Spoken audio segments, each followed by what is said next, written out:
Chicos, bienvenidos a la ponencia del día de hoy. Recordad que el pretest fue enviado a los grupos de WhatsApp y Telegram. El día de hoy nos acompaña el ponente Piero Díaz, interno de medicina de la Universidad Científica del Sur, miembro del Team WIC-MEDIC y integrante del Team VILLAC-MEDIC, creador de contenido médico. No se olviden de seguir a @pierodiaz.med. Y agradecemos a los auspiciadores, a Association of Pau Piura, a Association DAC y a House of Medicine. Atentos a la charla. Listo. Gracias, chicas. ¿Qué tal? Buenas noches. Hoy día vamos a hablar sobre patología tiroidea, específicamente sobre hipotiroidismo, ¿no? O hipofunción tiroidea. A las 5 ya fue el tema de hipertiroidismo, ¿no? Y entonces para terminar en sí, patología tiroidea, vamos a hablar sobre hipotiroidismo, ¿no? Como ya saben, yo soy Piero, en Instagram estoy como pierodiaz.med, donde me pueden seguir en mis redes, ahí donde comparto bastante contenido de medicina, ¿no? Bastantes gráficos, tablas, en general contenido de medicina, ¿no? Si gustan, se van por ahí, encantado. También dejo mi perfil de Yudos, donde ahí soy contribuidor y ahí pueden encontrar muchos, pero muchos más resúmenes, ¿no? A su gusto. Entonces, sin hablar más, empezamos, ¿no? Encantado también de que podrían tomar captura de pantalla a las diapositivas, ¿no? Para hacerlo más, para poder yo repostearlo en mis redes, ¿no? Entonces, empecemos, ¿no? Entonces, hipotiroidismo, ¿no? Entonces, vamos a hablar en 5 tópicos: definición, epidemiología, etiología. Luego vamos a hablar de la clínica, hablamos del diagnóstico y terminamos con el tratamiento, ¿no? Hay que enfocarnos a esos 5 puntos principalmente. Entonces, hipotiroidismo lo podemos definir como una hipofunción tiroidea, que entonces algo está fallando, ¿no? En nuestra tiroides. ¿Y cómo se define esta enfermedad? Como la disminución de la producción de hormonas tiroideas, ¿no? Primer punto. ¿No? Disminución de T4, ¿no? También tenemos T3, T4, pero T4 es mucho más específica, ¿no? Entonces, ya vamos a ver también que tenemos hipotiroidismo de causa primaria, de causa secundaria. Entonces, como yo lo empiezo ya a definir, ¿no? Porque son palabritas, si fuera de causa primaria, entonces eso nos dice que el problema está en la tiroides, ¿no? Entonces, un hipotiroidismo primario, vemos que la T4 está disminuida, ¿no? Las hormonas tiroideas están disminuidas, pero ¿qué me permite diferenciarlo? El TSH. Entonces, ¿cómo estaría el TSH en un hipotiroidismo primario? Vamos a ver que el TSH está aumentado, ¿verdad? Y en un hipotiroidismo secundario o terciario, ¿no? Que ya no vendría a ser que el problema está en la misma tiroides, sino quizás a nivel central, no tanto en hipófisis como hipotálamo, vamos a ver que el TSH está disminuido, ¿no? Eso es nuestro principal punto para diferenciar. Sabemos que las hormonas tiroideas tienen una gran repercusión orgánica, ¿no? En sí es que funcione correctamente el metabolismo de nuestro cuerpo. ¿Qué es lo que pasa si las hormonas tiroideas están disminuidas? Entonces el metabolismo se ve disminuido y esto tiene una gran repercusión orgánica. Epidemiológicamente hablando, ¿en quién predomina? Esta enfermedad, así como la mayoría de patologías endocrinológicas, vamos a ver que predomina en mujeres. Al igual, muy similar también a las patologías de reumatología, ¿no? Entonces, tiene una preferencia por las mujeres y generalmente vamos a encontrar que son mujeres en edad fértil, entre los 30, 50 años, pero tiene mayor incidencia y mayores manifestaciones y complicaciones a partir de los 60 años, ¿no? Y la prevalencia va a aumentar con la edad. Ahora hablemos de la etiología. Ya hemos mencionado, ¿no? Que tenemos primario, secundario y terciario. Primario ocupa la mayoría de los casos, casi el 95%, ¿no? Porque el problema, ¿dónde está? En la tiroides. Tenemos secundario y terciario. Secundario estamos hablando de la hipófisis, y terciario estamos hablando del nivel hipotalámico, ¿verdad? En muchos de los casos vamos a ver, muchas de las literaturas van a ver que esto simplemente representa a nivel secundario. Ambos lo consideran como secundario. Ok, pregunta de examen, ¿no? Una pepita aquí tenemos. Hablemos de la causa más frecuente de hipotiroidismo en general, en países desarrollados o en países yodo suficientes, o sea que viene ya la sal yodada, ¿no? Porque vemos que a lo largo del tiempo, al menos en nuestro país, en Perú, vemos que la sal está siendo yodada y eso evita que se desarrollen estas enfermedades tiroideas. Entonces, principal causa de hipotiroidismo. a nivel mundial es la tiroiditis de Hashimoto. Esta tiroiditis de Hashimoto es de origen autoinmune. Entonces, si es de origen autoinmune, está mediada por anticuerpos. ¿Y cuál es el anticuerpo que nos llama aquí la atención? La antitiroperoxidasa, ¿no? Anti-TPO, antitiroperoxidasa. Es la causa más frecuente en países desarrollados. Ahora, segunda pregunta, y lo vamos a resolver al final. ¿Cuál es la causa más frecuente en zonas endémicas, en zonas que son yodo deficientes, ¿no? Por disminución del consumo de yodo. A esto se le llama como bocio endémico. Esto sigue siendo frecuente en las zonas yodo deficientes. En Perú, la tiroides Hashimoto es la primera causa. Pero vamos a ver que hay zonas endémicas que son yodo deficientes, ¿no? Por ejemplo, Huancavelica, Apurímac. Ok, tercer punto importante, causa más frecuente de hipotiroidismo congénito, ¿no? ¿Qué son? Las disgenesias tiroideas, ¿no? Problemas en el desarrollo de la tiroides. Aplasia, hipoplasia, ectopia tiroidea, ¿no? Entonces, estas son las tres principales causas, ¿no? En lo que vamos a ver, y es que es lo que más se pregunta. Otras formas de hipotiroidismo tenemos al hipotiroidismo transitorio, ¿no? Que generalmente se habla de una trifase en diferentes, sobre todo, tiroiditis. Hablamos primero de una trifase, como vienen tres componentes, viene una forma hipertiroidismo, luego cursa con un hipotiroidismo y luego cursa con un eutiroidismo, ¿no? Eso se le conoce como hipotiroidismo transitorio. ¿Y en qué patologías vemos? Principalmente las tiroides. ¿Cuáles? La de Kerbein, la tiroides posparto o la de Riedel. También tenemos formas iatrogénicas o ablativas, ¿no? Por ejemplo, ¿en qué estamos hablando? Después de una cirugía, ¿no? Una postiroidectomía, ¿no? O si no, terapia con yodo radioactivo. Esto nos puede llevar a un hipotiroidismo, el exceso de yodo. Ok, tenemos también fármacos antitiroideos, ¿no? O fármacos con alto contenido de yodo. Esta es una causa importante de hipotiroidismo, ¿no? Hipotiroidismo ocasionado por fármacos. A la cabeza, ¿cuál tenemos? Amiodarona, tenemos litio y tenemos la tionamidas, ¿no? Los antitiroideos, ¿no? Tienen gran contenido de yodo.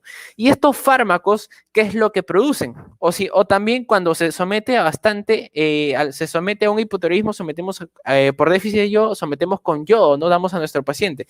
¿Qué es lo que puede pasar? Se le conoce como efecto de Wolff-Chaikoff. Quiero que se acuerden de esta palabra, off de apagado. ¿Y qué pasa en el hipotiroidismo? La función tiroidea está apagada, ¿no? Entonces, cuando yo someto a mi paciente a estos fármacos con gran contenido de yodo, ¿no? O bien yodo radioactivo, amiodarona, litio, lo que pueden ocasionar a estos fármacos, estas personas que tenían hipertiroidismo, yo los someto a una gran carga de yodo, puede ocasionar el efecto de Wolff-Chaikoff y off de apagado que nos puede dar un hipotiroidismo, ¿no? En el caso de que vamos a hablar de hipertiroidismo, ¿cómo se mide el efecto, ¿no? En que un paciente tiene hipotiroidismo, damos fármacos y se produce un hipertiroidismo, eso se le conoce el efecto de Joss-Basedow, ¿no? En el caso del hipotiroidismo es de Wolff-Chaikoff, ¿no? Por exceso en la dosis de yodo. Ya para causas menos frecuentes, a veces hasta menos del 1%, tenemos los trastornos hipofisiarios e hipotalámicos, ¿no? Las causas centrales. Tenemos adenomas hipofisiarios, hipofuncionantes, ¿no? Que cursan con déficit de TSH también. Aquí sí, ¿no? Y aquí ven el primario que vemos el aumento del TSH, ¿no? Y terciario, vemos los trastornos hipotalámicos, ¿no? Que esos van a cursar, ¿no? Con déficit del TRH. Ok, genial, ¿no? Y también déficit del TSH. Ahora, preguntitas, pepitas rápido, o sea, fiel al estilo de Villamey y ahora también fiel a mi estilo de Piero Díaz, ¿no?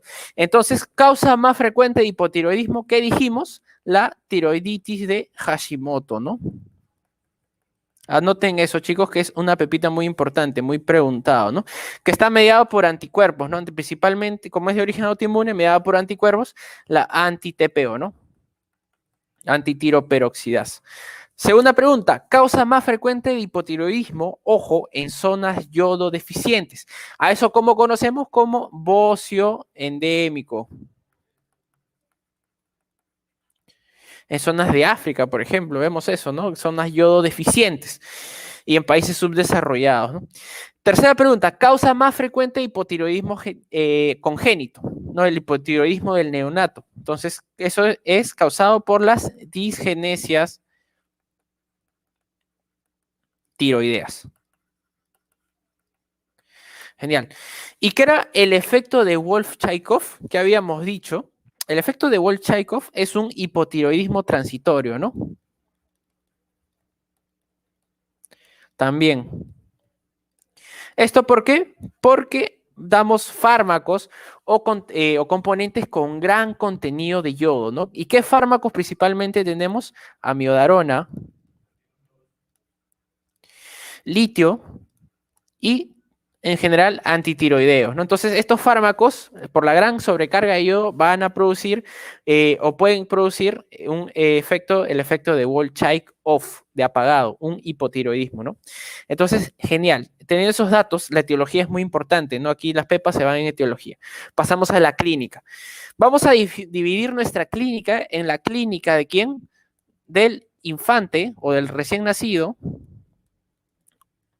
y la clínica del adulto.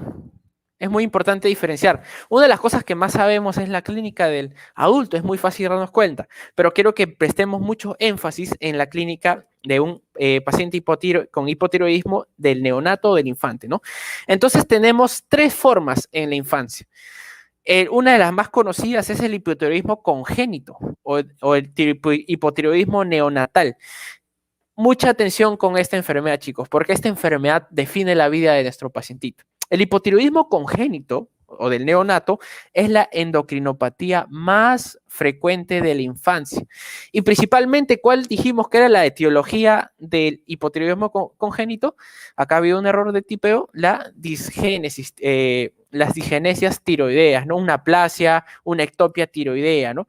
Esta enfermedad, este hipotiroidismo congénito es de difícil diagnóstico clínico, pero vamos a tener características que nos deben hacer siempre sospechar y tenerlo en cuenta, porque esto va a marcar la vida de nuestro pacientito.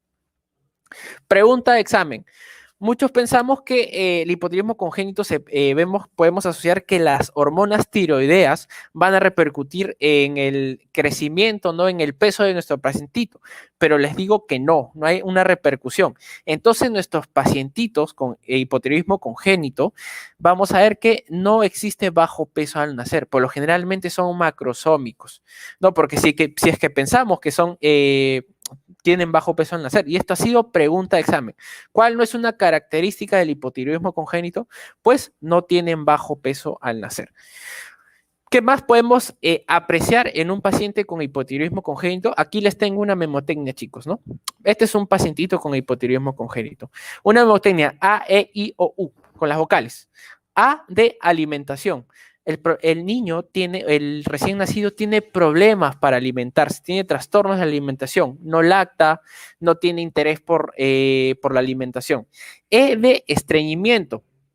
Este pacientito va a tardar en eliminar el meconio, ¿no? Porque un macrosómico, un recién nacido a término, muy fácil que elimine el meconio, ¿verdad? Este pacientito va a tardar en eliminar, no va a estar estreñido.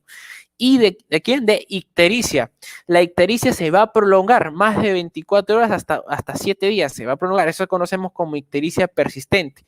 O de somnolencia. Es un niñito un niñito apagado, que con mucho sueño, hipoactivo. Y U en realidad es la unión de dos L's, ¿no? Vamos a hacer, y eso lo conocemos como llanto ronco. Al momento de nacer tiene un llanto afónico, un llanto ronco. Otra cosa que podemos encontrar es, por ejemplo, la macroglosia, ¿no? La lengua grande. Podemos encontrar hernia umbilical, ¿no? Y defecto en el cierre de fontanelas. Podemos ver fontanelas abombadas, por ejemplo, ¿no? Esas son las principales características y tenerlas muy en cuenta, muchachos.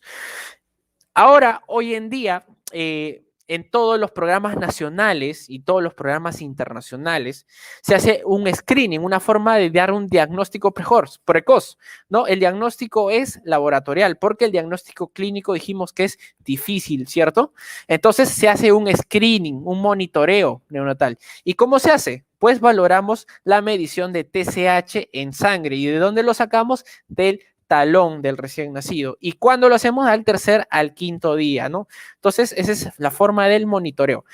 Cretinismo. Cretinismo es el diagnóstico de cretinismo o qué pasa cuando nosotros no nos damos cuenta de un hipotiroidismo congénito, dejamos pasar en alto, no se realiza el screening. Entonces, si no se diagnostica ni trata un hipotiroidismo congénito, más adelante nuestro niñito o nuestra niñita puede ocasionar o desarrollar cretinismo, ¿no? Aparentemente estos niños son sanos, ¿no? Pueden, porque el diagnóstico clínico es difícil y a veces no lo tomamos en cuenta y viene la madre toda preocupada a los 2 años, 3 años con rasgos de cretinismo, ¿no? Entonces eso le llama mucho la atención. Va a decir, oye, pero mi hijito, mi hijita nació normal. Entonces, ¿por qué se da eso? Porque no se diagnosticó ni trató un hipotiroidismo congénito, ¿no? Entonces es una complicación de no detectar a tiempo un hipotiroidismo congénito. Entonces, ¿cuál es la clínica de nuestro paciente con cretinismo? Vamos a ver aquí las imágenes que son muy sugestivas. Y también tenemos una memotecnia fiel al estilo de Villamey, ¿no? Con cretinismo, ¿no? Con el mismo nombre, ¿no? ¿C de qué? De cara tosca, facie tosca, ¿no? Vemos el niñito que tiene una facie tosca, con unos rasgos muy marcados, muy característicos. Vamos a ver que hay un R de retraso. ¿Y retraso en qué? El retraso en la edad ósea. Vemos que tiene una talla baja, ¿no? Vamos a ver que hay un retraso en la edad ósea y retraso en la dentición. Si vemos que abre los dientes este pequeñito, vamos a ver que le falta piezas dentales. Y también vamos a considerar retraso mental, ¿no? Estos chicos tienen problemas cognitivos. ¿De qué viene a decir? De escasez en el cabello o alopecia. ¿No? Vemos cómo el cabello se le está cayendo a ese niñito. T de talla corta, justamente porque va a haber retraso en la edad ósea, vamos a ver qué niñitos son pequeñitos. HI de hernia umbilical, ¿no? Vamos a ver que se persiste, al igual que el hipotiroidismo congénito, ¿no? La hernia umbilical. N de los rasgos toscos que tiene, ¿no? Una facie tosca en la nariz achatada, al igual que acá, ¿no? La nariz achatada. S de sequedad de la piel también. M de macroglosia, este niñito con macroglosia, igual en el hipotiroidismo congénito. Y los ojos separados, ¿no? O de ojos separados. Vemos que los ojos están muy separados, ¿no? Hipertelorismo. Y también podemos considerar en edema periorbitario, como vemos acá, ¿no? En ese niñito. Son niños con una facie tosca, parecen envejecidos, ¿no? De talla baja, retraso en el crecimiento, ¿no? Entonces hay que tener mucho en cuenta, ¿no? Porque podríamos estar hasta un pacientito con cretinismo. Y ahora, o sea, esto es la complicación. El cretinismo es la complicación del hipotiroidismo congénito.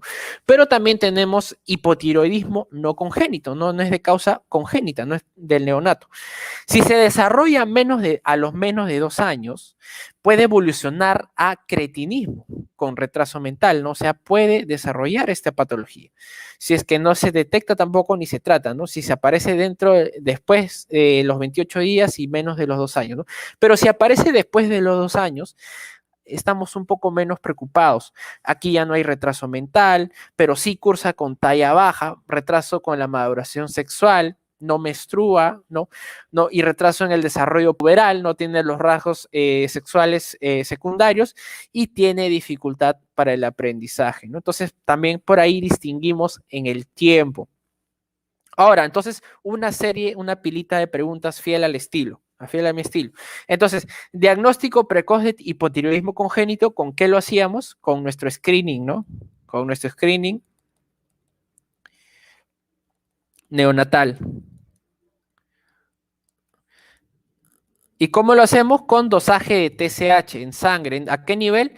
Al talón del pie, el talón del recién nacido. ¿Y cuándo lo hacemos? Al tercer, al quinto día, ¿cierto? Ahora, consecuencia de no tratar ni diagnosticar ni detectar hipotiroidismo congénito. Vemos que era la complicación, ¿verdad? Entonces, eso se le conoce como cretinismo. ¿Cuál es la clínica del hipotiroidismo congénito? No se olviden, ¿no? A y O. Ahí ya lo conocen, vamos a poner solamente las iniciales. Y clínica del cretinismo, también, ya lo conocen, ¿no? La cara tosca, retraso en la edad ósea, en la dentición, retraso mental, alopecia, talla baja, hernia umbilical, la nariz aplanada, se queda en la piel, macroglosia, ojos separados, ¿no? Ahí también tienen la misma técnica de cretinismo. Importante, porque estas preguntitas, hijos, como si fuera un padre, chicos, estas preguntitas ya no solo nos sirven para los exámenes, sino para la vida, ¿no? Al menos cuando estemos en la rotación de pediatría, ¿no? Mucho ojo. Y ahora, como ya hablamos del hipotiroidismo en el infante y en el neonato, hay que hablar de los adultos, ¿no? Y esto es lo más, pero lo más característico que vamos a ver. Nos vamos a ver qué es lo que más conocemos, hemos escuchado. Hablar de una paciente adulta con hipotiroidismo es lo mismo que hablar de una paciente lenta, ¿no? Lenta, es sinónimo, lenta. ¿Por qué? Porque el metabolismo está reducido justamente por la hipofunción tiroidea. Las hormonas tiroideas van a hacer que este metabolismo haya disminuido. Entonces, es metabólicamente lenta. Lenta metabólicamente, ¿no? Entonces, es sinónimo de hipotiroidismo en la clínica del adulto. Hay una forma o las preguntas características para que se lo lleven a casa. Tenemos que saber cómo es una pacientita robot, así exactamente encaja en el cuadro de hipotiroidismo, ¿no? Entonces, es una pacientita metabólicamente, dijimos, ¿no? Y con mayor frecuencia, ¿de quién se trata? Pacientita robot, ojo, es una mujer en edad fértil, ¿no? Entre los 30 a los 50 años, que, ojo, que tiene ganancia de peso fácil, o cuando hace ejercicio tiene dificultad para adelgazar, ¿no? Por eso la paciente va y muy preocupada, doctor, pero trato de comer poco y subo muy fácilmente de peso y cuando hago ejercicio no bajo de peso. Entonces es una pacientita robot. Cansancio, tienen bastante cansancio, agotamiento, fatiga, intolerancia al frío, la piel seca, ¿no? Las uñas quebradizas, la caída del cabello, ¿no? Y por todas estas razones es que acude nuestra paciente, ¿no? Y edema palpebral matutino, ¿no? Vemos que está engrosado, ensanchado en la zona periorbitaria. Puede tener estreñimiento, puede tener calambres musculares y dolores musculares, ¿no? Tiene dificultad para concentrarse y tiene la depresión, desde tendencia depresiva, ¿no? Justamente porque el metabolismo está disminuido, ¿no? Entonces, ¿por qué va nuestra pacientita? ¿No? ¿Cuál es una característica muy fácil? Porque gana de peso fácilmente o tiene dificultad para adelgazar y puede consultar por amenorrea o trastornos de fertilidad, ¿no? Entonces, esa es nuestro sello clínico que le ponemos a nuestra pacientita. Esa es una pacientita robot. Pero ¿qué más podemos encontrar? Alopecia, se le cae el cabello, dificultad para el aprendizaje, abradiciquia, los pensamientos son muy lentos, tiende a olvidar los conceptos que tenía, pérdida de la memoria, tiende a la depresión, ¿no? Entonces, esto es muy importante tenerlo en cuenta, ¿no? Al menos cuando estamos rotando en el área de psiquiatría, ¿no? También, porque sabemos que en medicina los tratamientos son integrales, entonces hay que consultar al área de psiquiatría, ¿no? Sueño, cansancio, fatiga, ¿no? Está muy agotada, ¿no? Doctor, me siento muy cansada últimamente. Un signo muy importante, la pérdida del tercio distal, ¿no? O la cola de la ceja. Este signo se le conoce como signo de Ertoge, ¿no? Edema palpebral, ¿no? Vemos la zona periorbitaria llena de edema. La voz ronca, voz afónica o disfonía. Macroglosia, la lengua engrosada, ¿no? Intolerancia al frío. La paciente puede estar abrigada y no tolera el frío. Hipoventilación o disnea, y en las formas severas, porque como sabemos, la paciente hipotiroidea tiende a subir de peso, lo que puede ser obesa, y puede desarrollar algo que se le conoce como apnea del sueño. Le impide descansar, impide dormir o conciliar el sueño. La piel es áspera, seca, quebradiza, amarilla, ¿no? Esto se debe principalmente vamos a ver cuando hablemos de mixedema, que es una forma peligrosa, ¿no?, del hipotiroidismo, vemos que se debe a los depósitos de los glucosa aminoglucanos o depósito de fibronectina, ¿no? Por eso la piel es amarilla, seca, áspera y amarilla, porque nos puede traducir que tiene anemia. También estas pacientitas cursan con trastornos hematológicos como anemia. Puede haber cardiomegalia, puede haber derrame pericárdico, ¿no? O si no, también podemos encontrar bradicardia, importante. Disminución de la sudoración también. Aumento, esto es uno de los sellos clínicos de esta enfermedad: aumento de peso, dificultad para adelgazar, estreñimiento, constipación. Si ocultamos, vamos a ver que los ruidos aéreos están disminuidos. Puede tener neuropatías periféricas, ¿no? Puede tener síndrome de túnel del carpo, neuropatías periféricas.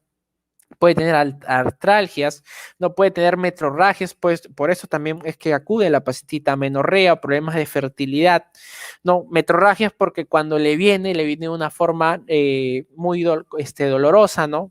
Periodos así, con grandes periodos de sangrado y luego con grandes periodos de amenorrea, ¿no? Uñas frágiles, quebradizas, los reflejos ostotendinosos están disminuidos, no tiene debilidad, espasticidad y calambres y tiene tendencia a los edemas, ¿no?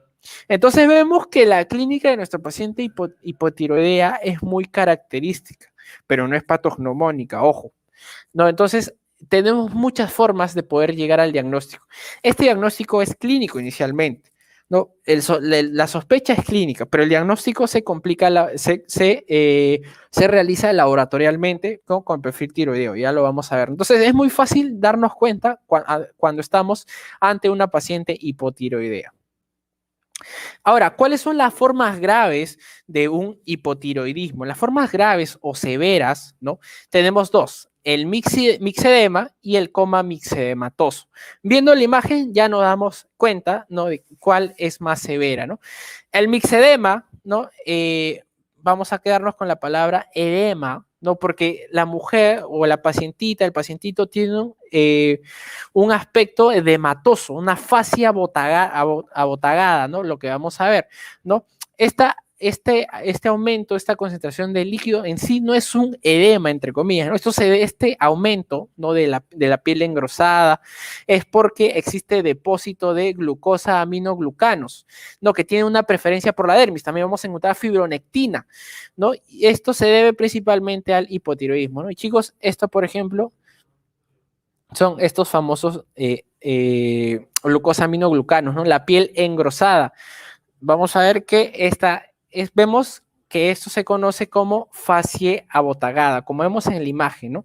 Y como es una fascia abotagada, que es muy característica del mixedema, ¿no?, de la paciente con hipotiroidismo y que tiene mixedema, es una fascia inexpresiva, como nos damos cuenta, una fascia media que está serio o triste, tiene un aspecto de cansancio, tiene el edema periorbitario, ¿no? Y se deposita no solo a nivel periorbitario, sino en las manos, en las piernas, ¿no? Vamos a ver que tiene ese depósito de aminoglucanos, ese aspecto de edema, piel infiltrada, como por esos glucosaminoglucanos, la piel pálida, ¿no?, porque puede tener anemia, la nariz gruesa, ¿no? Vemos que acá hay una nariz engrosada, tenemos los labios hinchados, ¿no?, pero aquí no están marcados.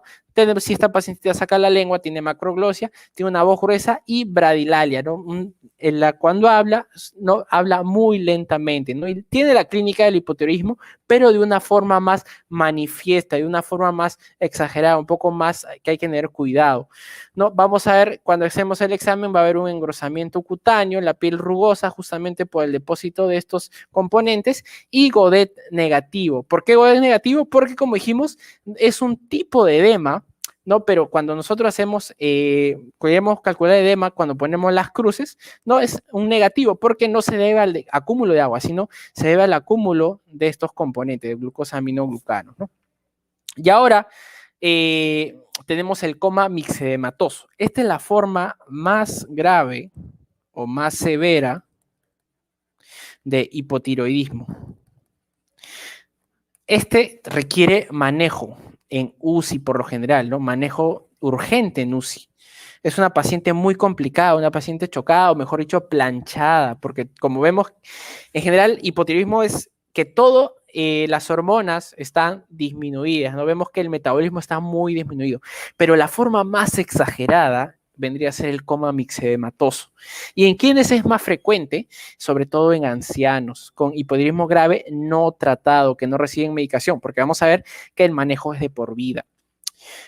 Puede desarrollarse porque hay factores desencadenantes, como infecciones, cirugías, exposición al frío o cualquier noxa, ¿no? Cualquier factor desencadenante. ¿Y cuál es la diferencia de mixedema y coma mixedematoso? Es que el coma mixedematoso es una forma de mixedema, pero tiene un componente más. ¿Vemos la diferencia entre ambas imágenes? Obviamente nos damos cuenta cuál es más severa.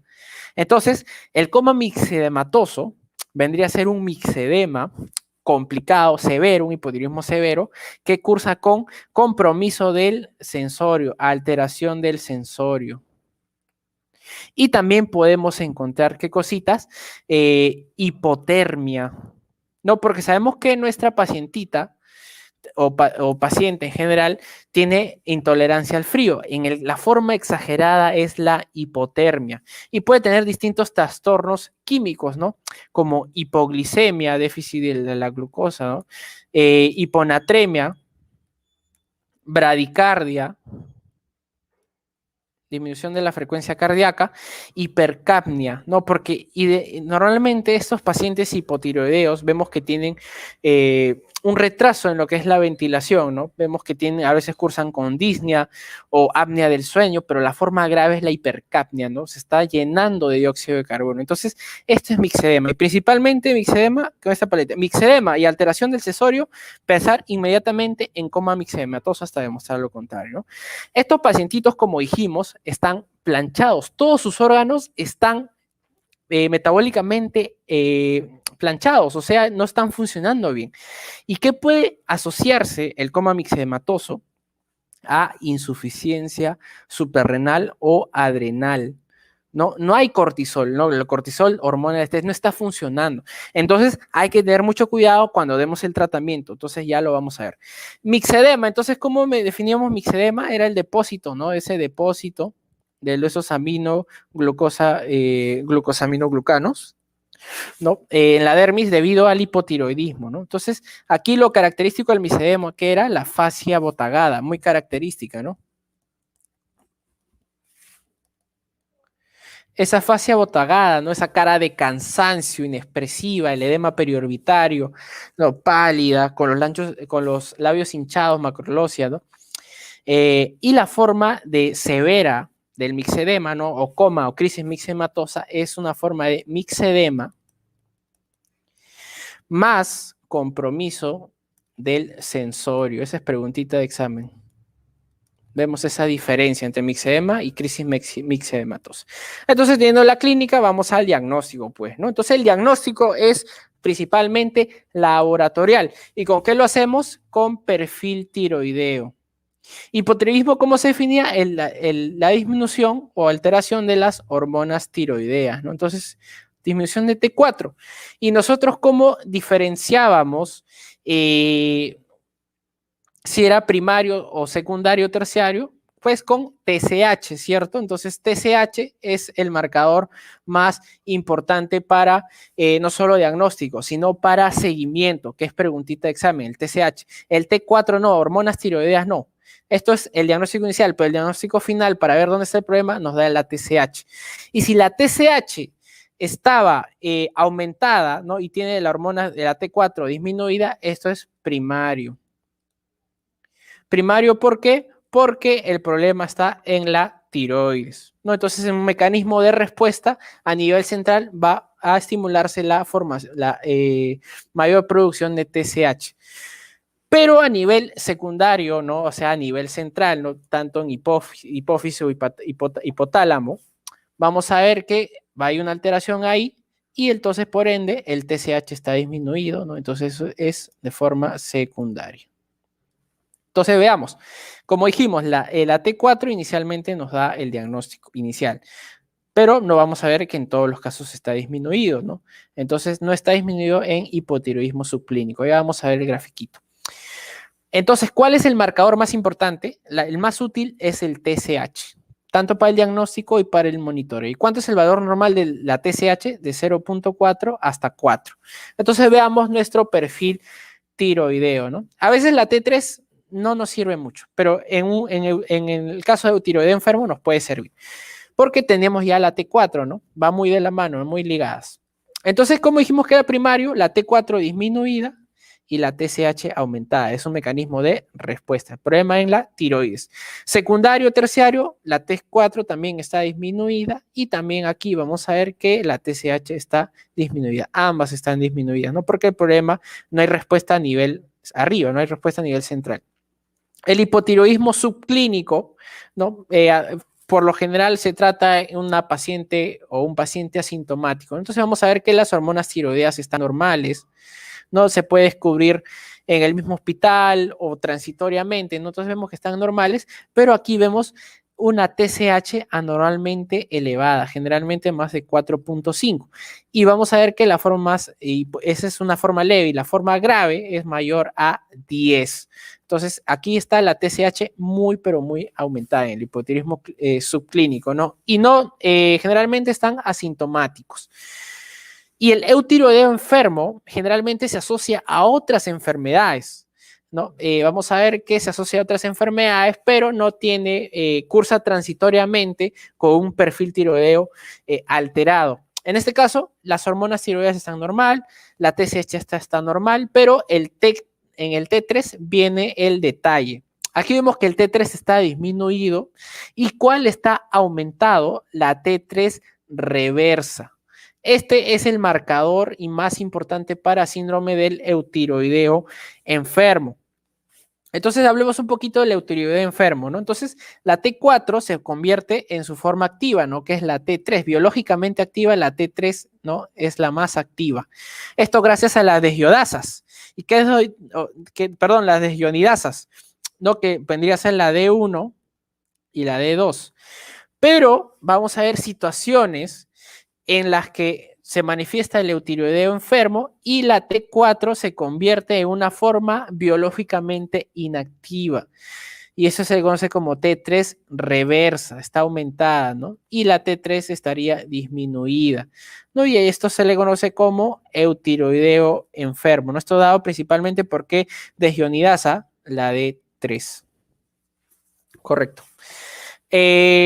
Otra cosa que debemos saber es que cuál era la principal causa del hipotiroidismo, ¿no? A nivel mundial, en nuestro medio, a nivel mundial, en zonas yodo suficientes, yodo competentes, ¿no? O países desarrollados, vamos a ver que tenemos a la tiroiditis de Hashimoto, ¿cierto? Entonces, cuando hablamos de la tiroiditis de Hashimoto, como la principal causa, ¿no? La principal etiología de hipotiroidismo, sabemos que es de una forma autoinmune, ¿cierto? Entonces, si es una forma autoinmune, está mediada por anticuerpos. ¿Y cuál era el anticuerpo que está involucrado principalmente en la tiroiditis de Hashimoto? La antitiroperoxidasa, anti-TPO.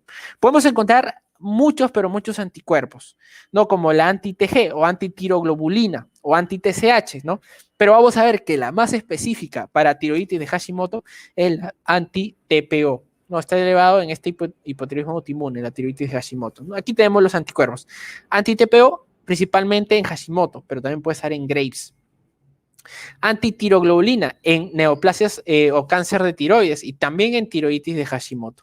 Y anti-TSH también puede estar presente en tiroiditis de Hashimoto o enfermedad de Graves, ¿no? Pero la más específica es la anti-TPO.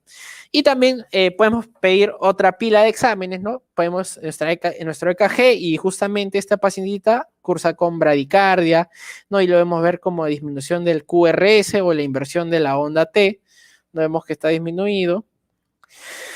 Puede haber hiponatremia, ¿no? Hiponatremia, hipoglicemia, ¿no? En las formas severas, ¿no? Como en la crisis mixematosa, ¿no? Hipercolesterolemia, ¿no? Esta paciente tiende a subir de peso muy fácilmente, no puede tener hipertrigliceridemia también, ¿no? Aumento de las enzimas musculares como CPK, GOT.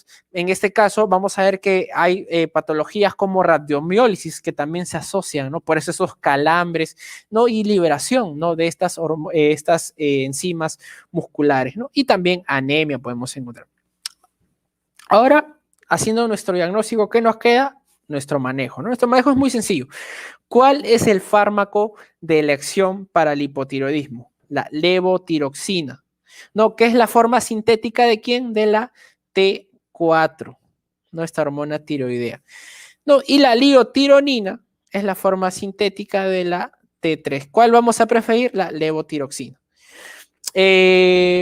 ¿Cómo nosotros ajustamos las dosis para nuestro tratamiento? ¿No? Es de acuerdo a la TSH. ¿No? Ese es bioquímicamente y clínicamente tenemos que ver la respuesta, ¿no? Si es que no mejora clínicamente, aumentamos. Si es que mejora clínicamente, disminuimos. Entonces, ¿cómo tratamos a un hipotiroidismo primario o manifiesto, ¿no? En cualquiera de sus formas? Pues damos 50 a 100 microgramos por día vía oral, pues, ¿no? Si se trata, por ejemplo, de un ancianito, no vamos a empezar con 50, vamos a ir con pequeñas dosis, vamos a ir subiendo poco a poco, ¿no? Pero en general en una paciente adulta con 50 como para iniciar, ¿no? Y podemos llegar hasta 100 microgramos. ¿Cómo tratamos hipotiroidismo subclínico? Igual, levotiroxina damos 25 a 50 microgramos, ¿no? Vía oral. Pero también va a depender, ¿no? De cómo están los valores del TSH. Ya lo vamos a ver en este cuadrito. Un hipotiroidismo congénito, como estamos hablando en niños o en neonatos, aquí es por kilo de peso. ¿Y cómo damos? 10 a 15 microgramos por kilo de peso por día. Y en la forma severa del hipotiroidismo, crisis mexematosa, damos obviamente medidas de soporte, damos fluidoterapia porque nuestro paciente está chocado y primero pregunta de examen y para la vida, para la emergencia, vamos a iniciar con corticoides, glucocorticoides, endovenosos. ¿Por qué no endovenosos y no orales? Porque vía oral el paciente está despierto, puede estar somnoliento, pero está despierto. En la crisis mixematosa nuestro paciente está flanchado, está inconsciente, no obtiene trastorno del sensorio, ¿no? Porque dijimos que era un mixedema más alteración del sensorio. Entonces estamos endovenoso.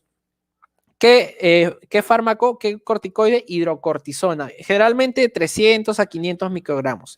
Y después de haber inducido con corticoides, recién ahí damos levotiroxina, ¿no? O LT4 endovenoso a dosis altas. ¿Y por qué? ¿Por qué damos primero corticoides y luego recién levotiroxina a dosis altas? Porque, como dijimos, en la crisis mixematosa, nuestro pacientito, nuestra pacientita puede estar con una insuficiencia suprarrenal, justamente porque metabólicamente está muy, pero muy comprometido, ¿no? Y puede que la función suprarrenal esté completamente afectada. ¿Y qué pasa si yo de frente no induzco con corticoides, ¿no? Y doy de frente levotiroxina? Puede desencadenar una crisis adrenal y es un peligro, ¿no? Lo peor que está, lo llevamos a algo mucho peor. Entonces, primero corticoides, hidrocortisona y luego levotiroxina a dosis altas. Ya para acabar, tenemos un cuadrito para hipotiroidismo subclínico. Hipotiroidismo subclínico, hacemos el diagnóstico, ¿no? La TSH muy alta, normalmente alta, y la T4 puede estar normal, ¿no? Y está el paciente estable, muchas veces asintomático, ¿no? Entonces nosotros tenemos que ver el valor de la TSH porque es el marcador más importante para el diagnóstico y el monitoreo, ¿no? Si la TSH es mayor a 10, se considera como severo. O si no tenemos un paciente con hipotiroidismo clínico embarazada o niños, tratamos con levotiroxina, no la dudamos. Pero ahora el problema o el diagnóstico viene aquí. ¿Qué pasa si tenemos una TSH mayor a 4.5 o hasta menor a 10? No, estamos ante un hipotiroidismo subclínico leve. Ojo, mucha atención. En pacientes ancianos y cardiópatas se recomienda no dar tratamiento. En cardiopatía isquémica y ancianos no damos tratamiento de preferencia. Pero tenemos pacientitos sintomáticos, ahí hacemos nuestra prueba terapéutica, ¿no? De manera profiláctica preventiva con levotiroxina y si responde bien, mantenemos las dosis, ¿no? Mantenemos las dosis y si mejora, reducimos, y si no mejora, aumentamos, ¿no? Vamos valorando eso respecto a quién, al TSH y la mejoría clínica, ¿no? Y si está asintomático, vamos a valorar el manejo, si es que tiene bocio, determinamos los autoanticuerpos y valoramos el riesgo de cardiovascular aumentado, ¿no? Porque justamente los cardiópatas no tratamos. Recuerden, chicos, el tratamiento del hipotiroidismo es de por vida. La levotiroxina lo recibe de por vida. Y para acabar con esta pila de preguntas, perfil tiroideo en el hipotiroidismo primario. Entonces el problema está en el nivel de la tiroides. ¿Cómo teníamos la TSH? Pues estaba aumentada. Y la T4 estaba disminuida, ¿no? En el secundario, terciario, aquí que teníamos la TSH estaba disminuida y la T4 también estaba disminuida. En el subclínico, la TSH está aumentada y las hormonas tiroideas pueden estar normales, ¿no? En el eutiroideo enfermo, la TSH puede estar normal, no, las hormonas tiroideas, el T4 puede estar normal, pero la T3 aquí sí está disminuida. ¿Y quién está aumentada? Justamente, ¿no? Porque hay un problema con las desionidasas, ¿no? La T3 reversa o inversa. Esa es preguntita de examen, chicos. Pregunta también, ¿el eutiroideo enfermo se trata en sí no necesita recibir hormonas tiroideas, ¿no? Porque aparentemente están normales. Lo que sí se hace es tratar valga la redundancia, la enfermedad de base. ¿Qué anticuerpos están involucrados en la tiroiditis de Hashimoto? Pues los antitiroperoxidasa, ¿no? La anti-TPO. Fármaco de elección en hipotiroidismo, levotiroxina, ¿no? Que es la forma sintética de el T4, ¿no? ¿Y por qué glucocorticoides antes de levotiroxina? Justamente porque nuestra paciente con crisis mixedematosa, solo en crisis mixedematosa, ojo, puede tener una insuficiencia suprarrenal. Y si nosotros damos primero levotiroxina y no nos acordamos de los glucocorticoides, podemos originar una crisis adrenal, ¿no? Muy peligroso también para nuestro pacientito. Y con eso, chicos, hemos terminado la charla del día de hoy.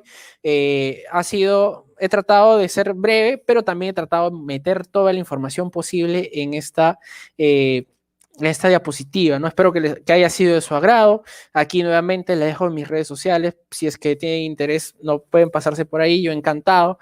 Si es que han tomado alguna fotografía, también encantado que lo pueden repostear. Y con eso hemos terminado la charla del día de hoy. Y sigan con la semana, ¿no? De endocrinología. Así que muchas gracias a los organizadores y buenas noches.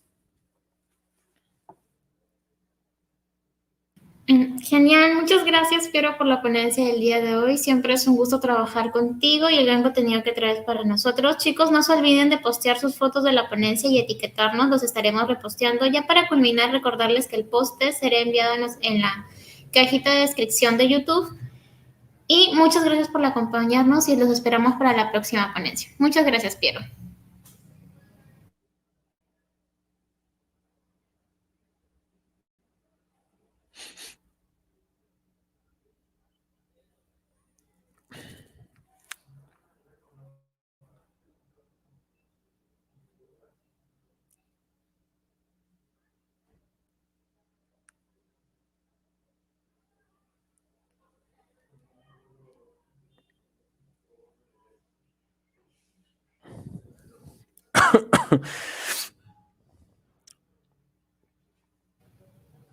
Chicos, muchas gracias por la ponencia del día de hoy. Los esperamos para nuevas ponencias. No se olviden de repostear las fotos y los vemos para una próxima ponencia. Gracias.